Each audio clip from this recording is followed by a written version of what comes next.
first question for you is, what inspired you to pursue a career in the fields of electrical and computer engineering? Interesting question. So honestly, I had no idea. So when I was in school and I had to pick something for my undergrad, I knew I had to pick something with computer. Now I had the option of computer science and ECE. Now the young me thought computer science is just computers, right? And ECE is like computer plus extra. So you learn more. So I ended up with ECE.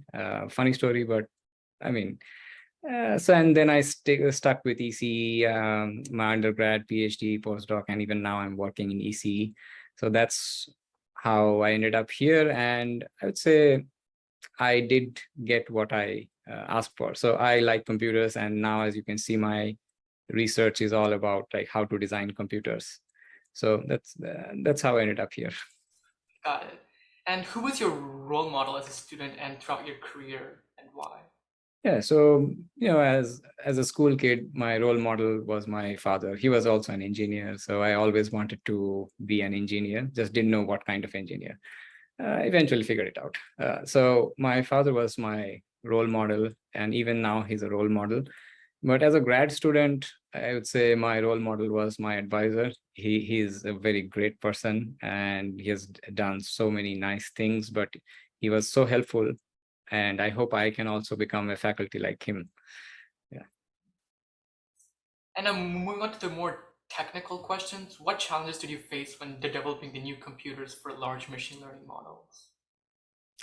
Yeah, so there are a lot of challenges when we want to design some computer for this machine learning. Like one of the challenges I would say is in like industry, you have access to so much resources, but in academia, we don't have as much resource as Facebook or Google may have, right? So some of these models that we see nowadays, like billions of variables, it's like very, very hard for us to deal with them.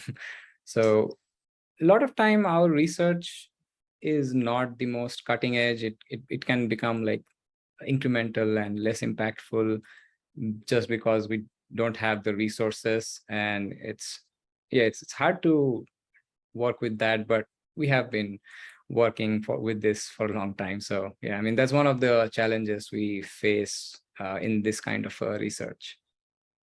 Okay. And what do you think the future of machine learning computer reliability holds in the next 10 years? Well, as you can see, machine learning is everywhere nowadays, right? So I would predict that in the next 10 years, it's only going to be like more widespread. So you have like machine learning probably will be used in like every application, like in say medical. Like I gave you an example of cancer detection, right? So there has been some work which shows that machine learning models can predict cancer more accurately than human doctors sometimes. So you may expect some kind of like a cancer detection machine learning that will be used by doctors in the future. Similarly, in agriculture, say you plant 10,000 trees and some tree has a disease, right? Now, it's very hard for a human to like go watch 10,000 trees and find out if someone has disease. You can use machine learning, like say you fly a drone over your trees and it takes picture and automatically tells you tree X has some disease, right? So you can use like machine learning in agriculture also. So these are like very new fields, like there are not much work going on yet, but I'm expecting in 10 years, you would be seeing more AI machine learning in all these areas. Yeah, that's great to hear. And do you think maker education or learning by doing can help to increase the interest of students in engineering or any subjects in general? Yeah, of course. I think that's the most important part in engineering. Like engineering is about solving problems, right? And just reading stuff in the book is not helping you. You're not solving anything. You're learning what people have already done. So that's not fun. You want to do something. So of course, I am a big proponent of that like hands-on kind of work.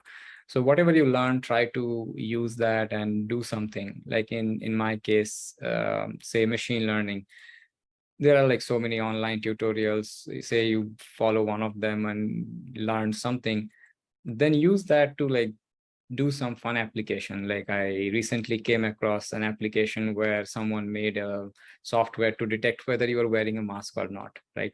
I mean, that's a practical application like during COVID.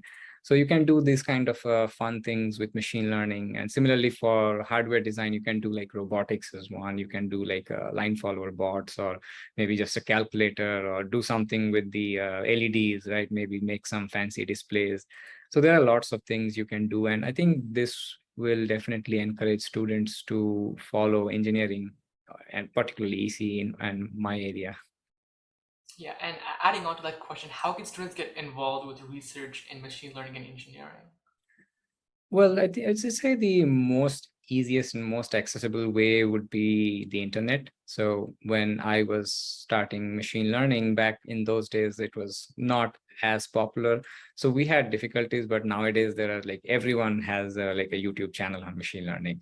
So if you just search machine learning tutorial, there is just tons of material. So if you don't have like if you don't know anyone who is expert in machine learning, the best way to start would be to just go on YouTube and go through some of these online tutorials. You have also these Coursera, Udemy, EDX, right? They have like free courses on machine learning from top researchers throughout the world. So I would say that the best way and the easiest way would be to use these free resources, and then you could even do some implementation, like practical things, like say you want to make that mask detector, right? So there are, you can use GitHub for that. And like GitHub has like tons of applications that other people have done.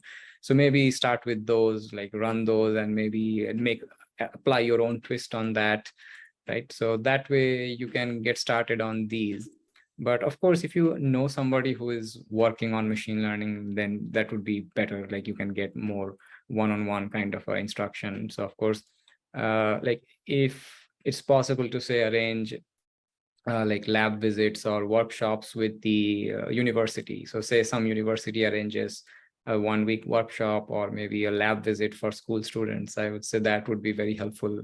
So that way you get to know what people are working on, why that problem is relevant, and who knows, maybe you come up with a new solution. Hey everyone, that's it for the Speaker Series episode. Remember to post any questions in the comments so we can forward them to our speaker, and subscribe to stay tuned for more speaker events like this. Take care, and we'll see you all next time.